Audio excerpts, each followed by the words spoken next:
다시 한번 박수 좀 해주세요. 아이, 감사해요. 하나님이 복 주실 것 같아요.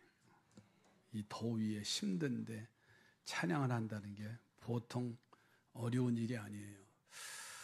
어느 집인가 가보면, 또 어느 식당인가 보면 잘 되는 집이 있어요. 그죠? 왜 잘 될까? 거긴 다 이유가 있더라고요. 나는 우리 교회도 잘 될 것 같아요. 왜 그러냐? 오늘 일부 예배 때 우리 학생들이 수련회를 갔는데 그냥 건성건성 갔다 왔는 줄 알았어요. 그리고 찬양을 하는데 앞에 와서 찬양을 하는 게 아니라 맨 뒤에 제일 구석에서 찬양을 하는 거예요. 그래서 다 이래 1학년 애들, 저학년 애들이 가서 그런가. 그리고 일부 예배 우리 담당 전소님 때 물어봤어요. 왜 거기 뒤에 있었냐 했더니 거기서 주최 측에서 배정을 해준 거래요. 그래서 이해가 됐어요. 그래서 금요일 날 수련회 다녀와서 우리 학생들이, 청소년들이 심야기도까지 수련회래요. 나 그걸 몰랐어요. 그랬더니 갔다 와서 두 학생이 소감을 얘기하겠다고. 이제 쉽게 말하면 간증이죠. 간증도 아니지만 하여튼 수련회 다녀온 느낌을 좀 보고하겠다고 해서 두 친구가 올라와서 아주 얼마나 은혜스럽게 써서 얘기하는지. 하나는 승우고 하나는 다희. 다 그렇게 컸더라고요. 근데 제 가슴이 막 뜨거워지는 거예요. 한 학생들 한 명을 다 강단에 올리는 게 좋겠다. 그랬더니 한 명씩 다 올라와서 이야기도 하고, 또 쑥스러워서 못 올라오는 친구도 있고, 그 중에 한 친구가 이렇게 얘기해요. 자기는 교회에 뺀질뺀질 잘 안 나왔는데 이제는 열심히 나오겠다고. 찬양도 열심히 하고. 정말 일부 예배 때 그 학생이 나왔어요. 걔가 누구냐? 박희숙 권사님 아들이에요. 그래서 와서 마이크는 뭐 들어봤나? 마이크는 이렇게 되고, 선생님들은 내가 대고 그랬는데 이렇게 되고 하는데, 일찍이 와서 일어나서 왔다는 게 너무너무 감사한 거예요. 아이들이 늘 그곳에 있을 곳에 있으면 잘 될 줄로 믿습니다. 엉뚱한 곳에 있으니까는 잘 될 일이 없잖아요. 대한민국 1등 브랜드가 어떻게 탄생하는가? 무슨 얘기냐면 빕스 아시죠? 또 비비고, 지지고, 하여튼 비비고, 계절밥상, 여러 가지가 많더라고요. 그 브랜드가 어떻게 탄생이 되었는가라고 하는 글을 쓴 작가가 있는데 노희영 씨의 글입니다. 그거를 잠깐 보니까 이런 말을 하더라고요. 위기와 기회는 항상 같은 타이밍에서 온다. 시간이 흐른 뒤에야 그것이 위기인지 기회인지를 시간이 지난 후에야 알 수 있다. 이런 말을 해요. 그러면서 괜한 싸움은 의미가 없다. 이길 만한 힘을 가질 때까지는 참아야 한다.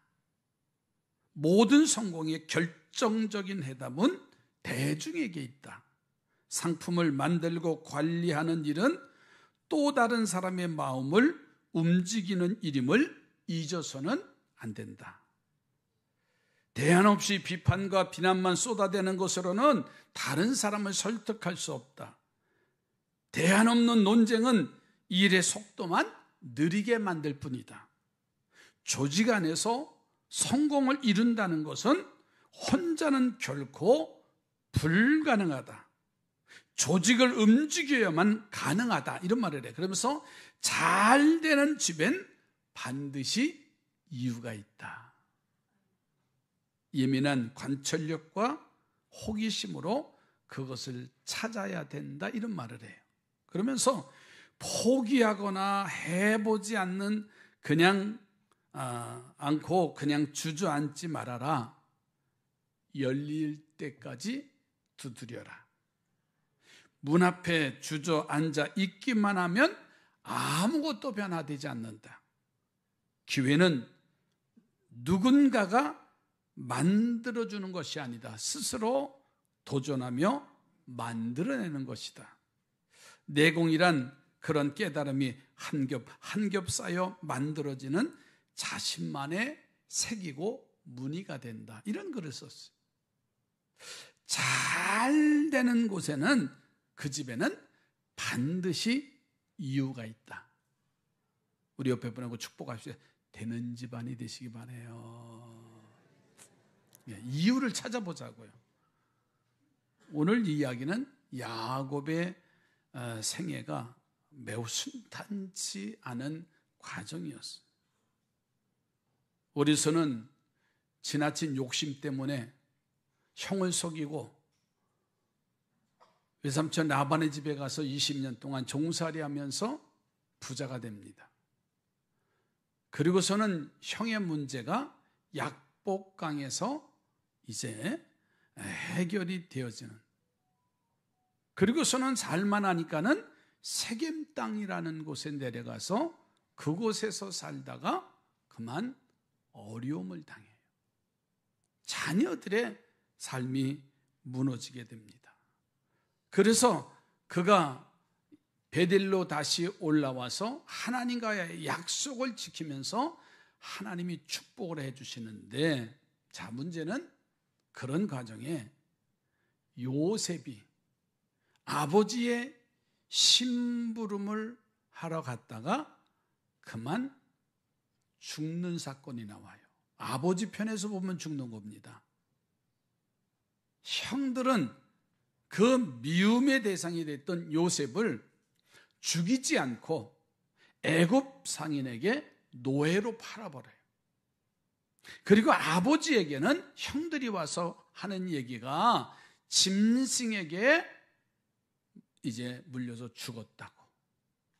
그래서 양의 피를 묻힌 옷을 가지고 아버지에게 보고하는 장면입니다. 하늘이 무너지지요.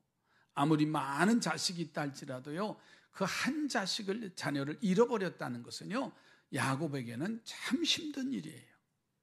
그런 와중에 그의 동생 베냐민이 아버지의 사랑을 받고, 그리고서는 그 슬픔을 이겨가는 과정 속에 그만 이스라엘의 흉년이 들어요. 먹을 양식이 다 떨어지고 들에 나가면 모든 초목들이 다 말라 죽는 어려운 상황 속에서 애굽에 양식을 사러 보내서 그 자녀들이 양식을 사가지고 오는 가운데 그곳에 요셉이 국무총리가 된 것을 알게 되지. 그리고는 야곱에게 와서 아버지를 그리고 형제들을 다 데리고 애굽 땅으로 이주하는 장면입니다. 자, 그런데 신기하지요? 가뭄이 오고 흉년이 왔을 때 요셉의 집안은 되는 집안이 되고, 가뭄과 흉년이 와서 그것을 대체하지 못하고 어려움 속에 헤매는 가정이 있어요. 저는 오늘 우리 성도들의 가정은 되는 집안이 되시기를 주의 이름으로 축복합니다. 옆에 보고 잘 되는 이유가 있네 한번. 그 잘 되는 이유를 좀 찾아보려고 해요. 야곱의 가정이 잘 되는 이유를 보니까 첫째는 소망을 잃지 않는 믿음의 부모가 있더라고요. 누가 있다고요? 믿음의 부모. 야곱은 아들 요셉을 잃고 깊은 시름에 빠졌어요. 그래서 요셉의 동생 베냐민을 지나칠 정도로 사랑합니다. 그를 보면서 그 형 요셉을 생각하고 그리고서는 슬픔을 달랩니다. 어느 정도 세월이 흐르자 야곱의 마음이 위로가 됩니다. 그리고 아들 요셉을 잃은 슬픔을 서서히 잊혀져 가는 겁니다. 그런데 이번에는 나라에 그만 무서운 기근이 와요. 하늘문이 닫혀서요, 비가 오지 않는 여러 해가 됐다고 그랬어요. 지금 우리도요, 2주 동안 비가 오지 않으니까는 살 맛이에요, 죽을 맛이에요? 다 죽을 맛이라고 그래요. 조금만 기다리세요. 벌써 선선한 바람이 불기 시작했어요. 뉴스에는 오늘 저녁부터 비가 온대요. 이제 살 맛이 날 거예요. 그런데 우리는 한 달만 비가 오지 않아도 힘들다가 아우성칠 텐데, 이 이스라엘은요, 여러 해 동안이라 했어요. 아니, 1년만 비가 오지 않아도요, 곡식을 얻을 수 없는 그러한 난관에 부딪히는 거예요. 자, 그런데 야곱이 애굽에 가서 양식을 사올 수 있다, 구할 수 있다는 소식을 들어요. 야곱이요, 지금처럼 이런 지구촌 곳곳에서 일어나는 상황을 알 수 없는 그 시대잖아요. 어디서 그 소리를 들었을까? 애굽에 내려가면 곡식을, 양식을 사올 수 있다.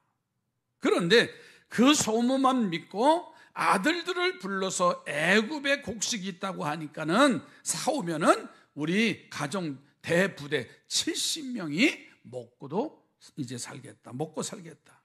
자, 2절 한번 보세요. 야곱이 또 이르되 내가 들은즉 저 애굽에 곡식이 있다 하니 너희는 그리로 가서 거기서 우리를 위하여 사오라. 그러면 우리가 살고 죽지 아니하리라 하매. 아멘. 자, 여기서 야곱의 진실한 믿음의 삶을 발견해요. 그게 뭐냐? 한번 따라서 합시다. 귀가 보배다. 옛말에 어르신들이 귀가 보배예요. 여러분, 보배롭다라는 건 들을 말을 듣는 거예요. 긍정적인 말을 듣는 거예요.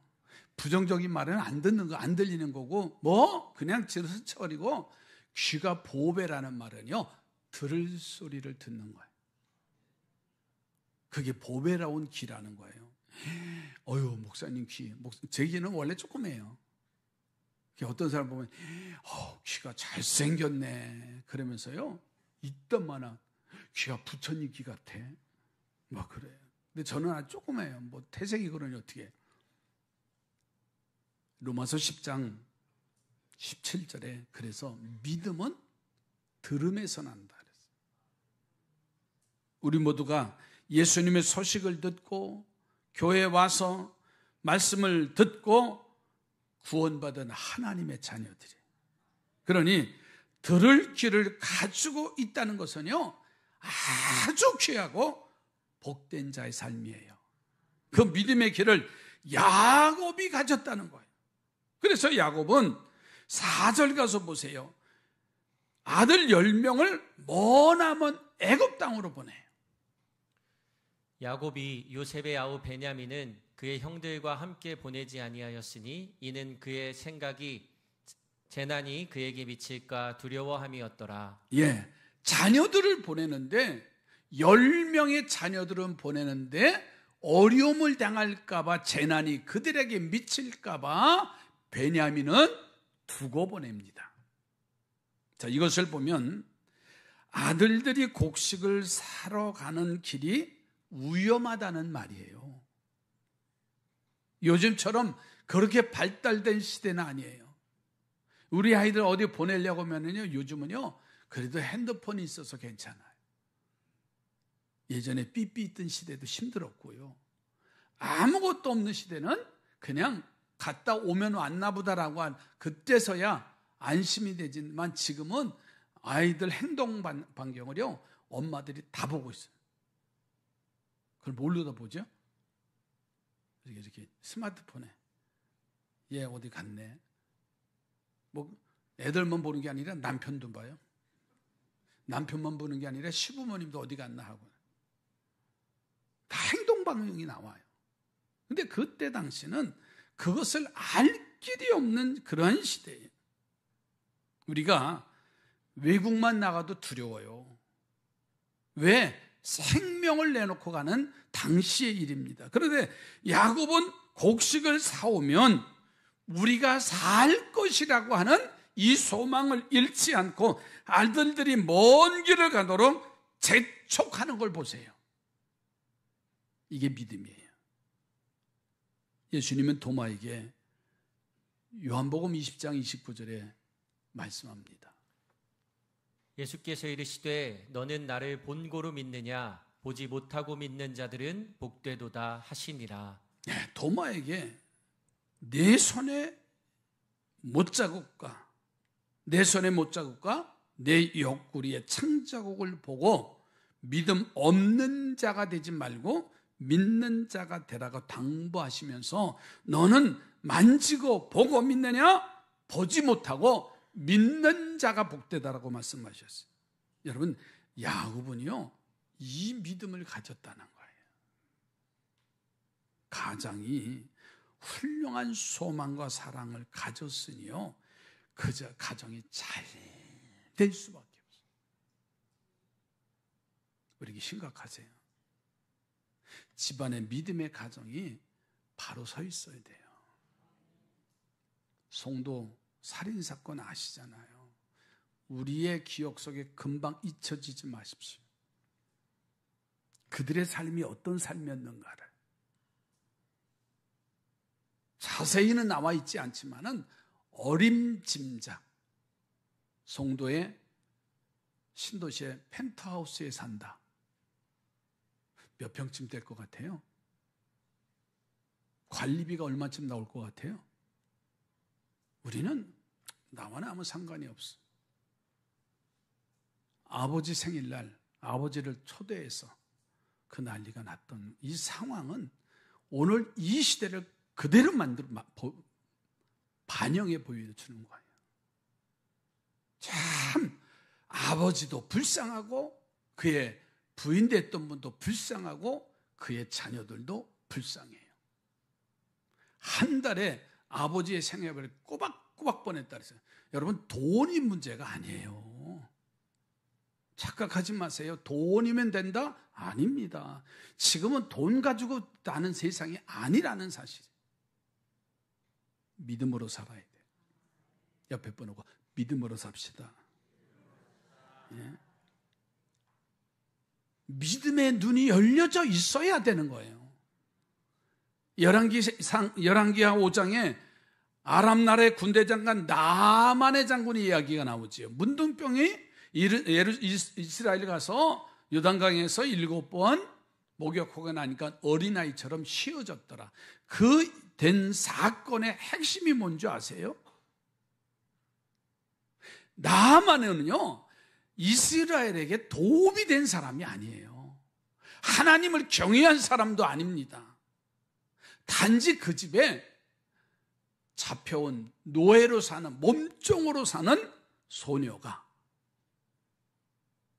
그 나만 장군 집 주인의 그 고달픈 모습을 보고서는 이런 말을 해요. 우리 고향에 가면, 우리나라에 가면 아주 능력 있는 주의 종이 있는데 그 앞에만 가면 해결할 수 있을 텐데. 이 말 한마디예요. 그래서 바리바리 싸가지고 선지자를 만나러 가요. 그런데 문 밖에 나와 보지도 않고 요단에 가서 목욕을 하라는 거예요. 기가 막힌 일이지요. 여러분, 기적적인 고침을 받은 이유가 뭔지 아세요? 그 집에 믿음의 사람이 있었다는 사실이에요. 가정마다 믿음의 사람, 믿음의 가정들이요 올곧게 서 있으면 돼요. 야곱의 가정이 산 이유 중에 하나는 아버지 야곱이 믿음으로 살았어요. 옆에 보고 믿음으로 삽시다. 어떤 일이 있어도요 믿음 내려놓지 마십시오. 믿음은 들음에서 난다고 했습니다. 그러니까 내 믿음을 지키는 것은 말씀을 듣는 거예요. 예배의 자리에 나와서 내 영혼이 잘 돼야 됩니다. 영혼이 잘 돼야 범사가 잘 되는 거예요. 범사가 잘 돼야 강건한 역사가 나타나는 겁니다. 두 번째, 잘 되는 이유를 보니까는요, 순종하는 자녀들이 그 속에 있더라고요. 누가 있다고요? 순종하는 자녀들. 야곱의 아들들 보세요. 아버지의 명령에 순종을 합니다. 아버지의 명령에 모든 아들이 예하고 순종을 해요. 거기다가 그냥 다녀오는 길이 아니라 70명의 양식의 분량을 사가져온다는 건요, 쉬운 일이 아니에요. 요즘 두 분이서 사는 거 참 편하지요. 더우면 건너뛰고 가. 그냥 간단하게 라면 끓여 먹고. 저도 삼식이에요. 그러니까 집사람 해주는 대로. 근데 지난주에 둘째 애가 왔어요. 뭐 큰 집은 여기서 사니까 별로 혜택을 못 봐. 그런데 둘째 애가 애들이 방학됐다고 외할아버지가 그랬어요. 지난주 월요일날 만났더니 그래요. 예인아, 이 방송 들을 거예요. 예인아, 방학이 되면 외할머니네 가는 거다. 우리 어렸을 때 방학이 되면 외할머니 그냥 가지 말래도 왜 뭐 그렇게 좋아서. 그리고 하루 쉬고 오는 거는 친할아버지 집에 오는 거야. 그래서 아이들이 보따리 싸가지고 왔습니다. 지난 수요일 날, 화요일 날 저녁 때 우리 집사람이 한샘마트를 가재요. 간단한 거 애들 사준대. 나를 뭐로 주차장에서 기다리래요. 난 간단한 거니까. 뭐 둘이서 살 때는 간단한 거만 아시죠? 양배추 하나, 양파 하나, 뭐 그렇게 해서 간단한 건데, 그날 보니까는 박스에다가 여보 이러면서, 여보 내가 좀 과했나? 그러면서 이렇게 사오더라. 보니까는요, 나한테 좀 그렇게 좀 잘해주지. 아이들이 온다니까는요. 그러면서 여보 몇만 원어치 샀어? 또 보고를 하더라고요. 그게 부모의 모습이에요. 2명이 되면 괜찮아요. 4명, 5명이 방학 동안에 애들이 오면요, 비용이 많이 들어가요. 10식구, 10명이 식솔이 있다고 그러면요, 쌀이 한 달에 소설치 않게 들어가요. 그런데 야곱의 가정이 70명이래. 한 번 하는데 70인분을 해봐. 얼마나 많이. 근데 먼 길 애굽에 가서 양식을 사오는데 하루치 사오는 게 아니잖아요. 그러니까 1명, 2명 가는 게 아니라 그 자녀들 11명이 다 가야 되는 거예요. 그런데요, 베냐민은 가다가 위험을 당할까 봐 베냐민은 말고 형들 너희들 10명이나 갔다 와. 10명만 갔다 와. 성경에 보니까 단 한 사람도요 불평하지 않았대요. 불평하지 않았대. 옆에 보고 불평하지 않았대요. 네. 여러분, 또 한 가지는요, 같이 가면 행동이 그렇게 어려워요. 1, 2명, 3명 가면은요 괜찮아요. 여행도요 단체로 한 16명, 7명 가면 진짜 재밌어요. 그런데 15명 이상 가면 그때부터 갈라지는 거예요. 분명히 이만큼 나와요. 그러니까 여행 갈 때도 단체로 20명 이상 가는 데 가지 마세요. 적게 5명, 6명, 그냥 승합체 한 8명 정도 하면은 아주 간단한데 그만큼 힘들다는 거예요. 행동 자체가. 그런데 이 자녀들의 모습을 보니까는 단 한 명도 원망하지 아니하고 불평하지 않았습니다. 더군다나 베냐민을 제외시켜놔도 그들은 아멘 하면서 당연한 줄 알았어요. 여러분, 이것이 그 가정이 기근 속에서 축복받을 만한 잘 되는 이유가 있다는 거예요. 보세요. 20년 전만 해도 안 그랬어요.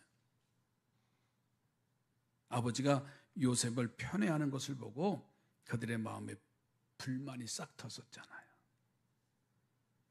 결국은 요셉을 먼 길로 가게 하고 심부름 가게 해서 요셉을 제거하자고 형들이 의논했던 사람들이에요. 그래서 루벤이 죽이지는 말고 그리고서는 요셉을 살려서 애굽의 상인에게 그냥 종으로 노예로 팔아버려요. 아버지를 속이고 요셉이 죽었다고까지 했던 그 자녀들이에요. 그런데 어떻게 그 자녀들이 마음이 하나가 돼서 애굽의 곡식을 살아가는데 베냐민 한 사람만 제외시켜놨음에도 불구하고 순종했을까? 여러분, 되는 집안은 이렇게 된다는 거예요. 믿음의 가장이 있어야 되고 순종하는 자녀들이 있어야 되는 집안이라는 말이에요. 옆에 보고 순종하는 가정들이 되시기 바랍니다.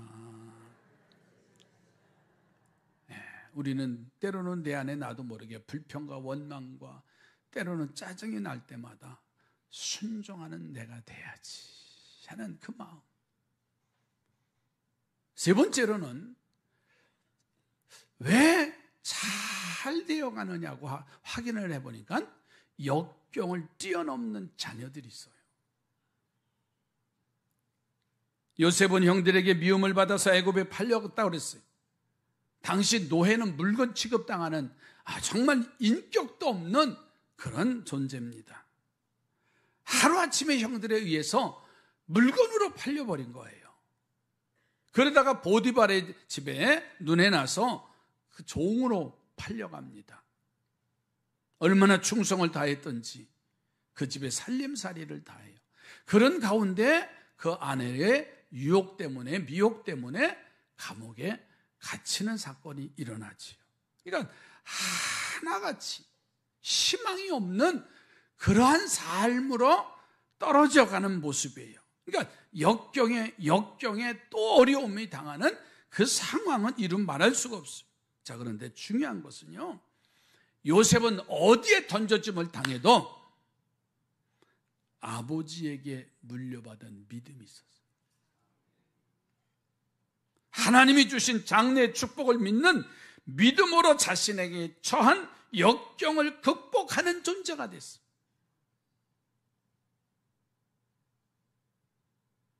자포자기할 수 있는 삶의 자리에서요, 그는 내가 우리 형들과 부모님들에게 존경해 저를 받을 사람인데, 하나님이 나와 함께하는 사람인데, 그 어려운 긴 고난의 터널을 빠져왔습니다. 그러니 그의 삶의 모습이 노예의 자리에서 애굽 총리의 자리에 올라서는 축복을 볼 수가 있어요. 여러분, 이 과정의 이제 결론을 말씀드릴게요. 어떻게 이런 자녀가 되었을까? 어떻게 이런 자녀가 만들어졌느냐고 하는 거예요. 그 이유를 보니까는요, 부모의 기도가 있었더라고요. 창세기 35장에 가서 보면요, 35장 2절 3절 한번 다 보실까요? 야곱이 이에 자기 집안 사람과 자기와 함께한 모든 자에게 이르되 너희 중에 있는 이방 신상들을 버리고 자신을 정결하게 하고 너희들의 의복을 바꾸어 입으라. 우리가 일어나 베델로 올라가자. 내 환난 날에 내게 응답하시며 내가 가는 길에서 나와 함께 하신 하나님께 내가 거기서 제단을 쌓으려 하노라 하매. 할렐루야. 지금 세겜 땅에서 살만하니까 살다가 자녀들이 망가지는 거예요. 딸 디나가 몸을 세겜 청년들에게 빼앗깁니다. 그때 하나님은 찾아오셔서 야곱을 부르셔요. 야곱아, 베델라 올라가라. 그제서야 야곱은 그 믿음이 다시 회복돼요. 하나님 중심으로 살겠습니다. 교회 중심으로 살겠습니다. 롯을 광야에서 약속했던 그 약속만 가지고도 하나님이 이렇게 축복하셨는데 내가 하나님을 너무나 멀리 했었구나. 얘들아, 불러 모아요. 너희들 세상의 것 그 상수리 나무 아래 다 묻어놓습니다. 그거 의지했던 것 내려놓고 하나님이 만나주시는 베델로 올라가자.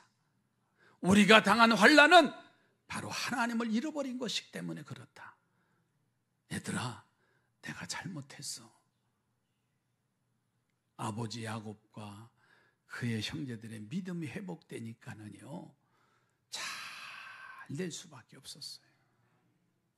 여러분, 환난 때에 야곱은 예배하러 가겠다는 결단을 그의 자녀들을 불러놓고 하잖아요. 이런 아버지의 믿음의 본은요, 그대로 특별히 요셉에게 전달됐고 그 본이 노예나 죄수의 자리에서도 하나님을 경외하는 것을 잊지 않게 해준 줄로 믿습니다. 사랑하는 성도들의 가정은요, 잘 되어져가는 가정이 되시기를 바랍니다. 잘 되는 이유가 있구나. 옆에 분하고 정말 축복해 주세요. 잘 되는 이유가 있습니다. 얼마나 좋아요. 와, 어쩐지 그 집안이 쑥대밭이 됐어. 그거보다는요, 그 어려움과 환난 연속입니다.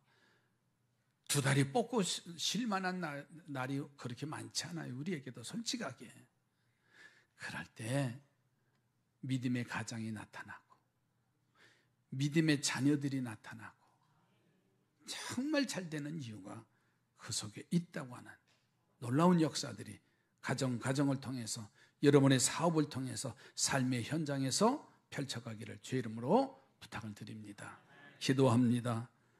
믿음과 소망의 부모들이 되게 하시고 순종하는 자녀들이 되게 하시고 역경을 헤쳐나가 하나님의 뜻을 찾는 요셉 같은 자녀들이 되게 하시어서 잘 되는 이유가 그곳에 있었구나 증거할 수 있는 하늘 백성들로 세워 주시옵소서. 예수님의 이름으로 기도드립니다.